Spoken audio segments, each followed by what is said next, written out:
So, in continuation of my project to read 100 books in a year, today I'm blogging Frankenstein by Mary Shelley. This is another book that I was mercilessly forced to read by my AP literature teacher. I liked parts of it, but then I really hated other parts of it. Like, most of it. There's all of this, and then what I liked is, like, right here. Frankenstein is a frame story, so, there's 3 frames within the story. Oh, everything's opposite. There's Captain Walton, who's this guy who goes to the Arctic, and then he talks to Frankenstein, Victor Frankenstein, who's the protagonist. He's a douche nozzle. And then Frankenstein relates the monster's story. So, 3 people, Walton, Victor, and the monster. Here's the thing about Frankenstein that makes it super annoying.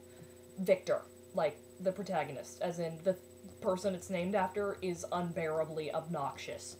I think Mary Shelley actually meant us to sympathize with him. She keeps acting like it, but then he's just a complete jerk, and I have no idea how anyone can sympathize with him. Like, for example, he spends 2 years making this incredible creature, and he makes it, and then apparently he didn't look at it before he brought it to life, because as soon as he brings it to life, he's like, oh, this is ugly. I should abandon it. No, you shouldn't.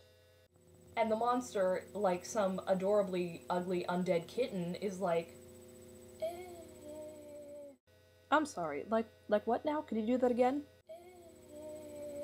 And he reaches out to his creator, and Victor's like, oh no, Icky, run away! And he runs away, and the monster is forced to grow up on his own with no love or people to show him what things are. He closes his eyes and then gets scared of the dark because he doesn't get what happens when you close your eyes. That's adorable. Oh, sometimes I pick up my book for no reason, and I'm not really sure why I do that.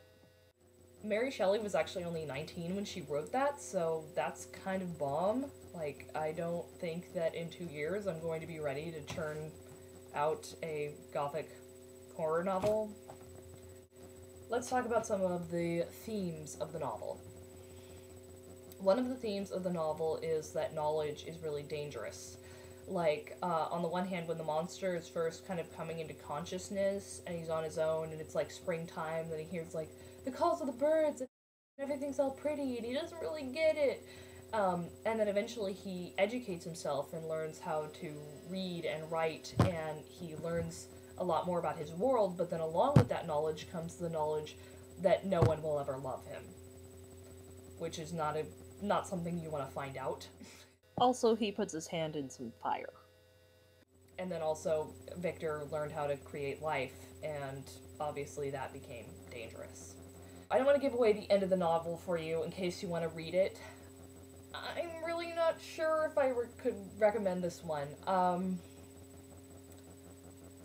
Honestly, I would probably skip Walton's frame, so just skip the beginning and the very beginning and then the very end, because he's not important and he's kind of boring and sappy. He just writes letters to his sister all the time. Frankenstein is super annoying, but you kind of have to read it to get it, and then of course the monster's point of view is the only good part, so it's tough to say.